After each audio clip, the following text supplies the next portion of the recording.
Bonjour à toutes et à tous et bienvenue sur la pause maths. L'objectif de cette chaîne va être d'expliquer et de vulgariser des concepts mathématiques grâce à des animations.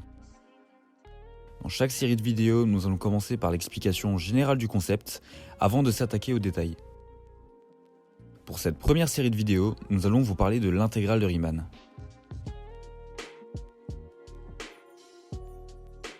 Avant de débuter, je vous conseille d'avoir quelques notions d'analyse niveau lycée, dans les fonctions, les dérivées ou encore les limites.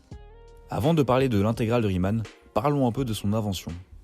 L'intégrale de Riemann a été inventée par le mathématicien du même nom, Bernard Riemann, en 1854. Il découvre son intérêt pour les maths après avoir suivi un cours du mathématicien très célèbre Carl Friedrich Gauss. Il se rend donc à l'université de Göttingen pour réaliser sa thèse en topologie moderne. Gauss devient donc son maître de thèse. À la fin de son doctorat, Gauss dira même du jeune prodige: la dissertation présentée par M. Riemann démontre de façon convaincante que celui-ci a effectué des recherches minutieuses et approfondies sur les parties du thème traité dans la dissertation, qu'il est doué d'un esprit créatif, véritablement mathématique et qu'il possède une originalité admirable et féconde. Alors qu'est-ce que l'intégrale de Riemann ? Prenons une fonction f continue sur un segment AB.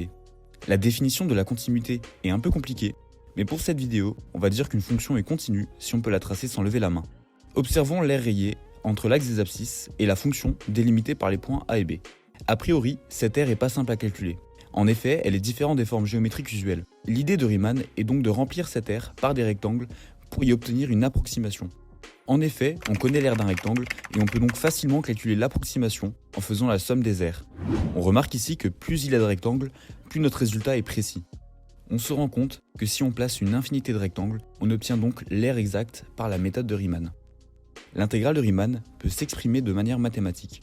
Dans le terme de gauche, on a simplement l'intégrale de la fonction f entre les points A et B, qui correspond à l'aire rayée. Le terme de droite peut vite effrayer, mais on va le décortiquer pour mieux le comprendre.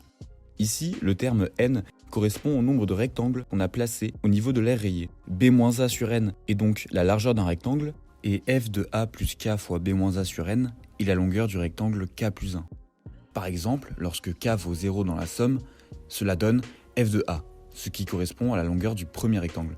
De même, lorsque k vaut n, cela nous donne f de b, ce qui correspond à la longueur du dernier rectangle. Le produit de ces deux termes donne donc l'aire d'un rectangle. On fait ça pour tous les rectangles et on somme les aires pour obtenir l'approximation. Ensuite, on fait tendre n vers plus infini pour obtenir le résultat dans le cas où on a une infinité de rectangles.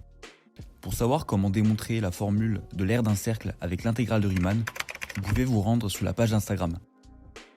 Si la vidéo vous a plu, n'hésitez pas à vous abonner ou à la partager, cela aiderait beaucoup à continuer le développement du projet. Très bonne fin de journée à vous et à bientôt.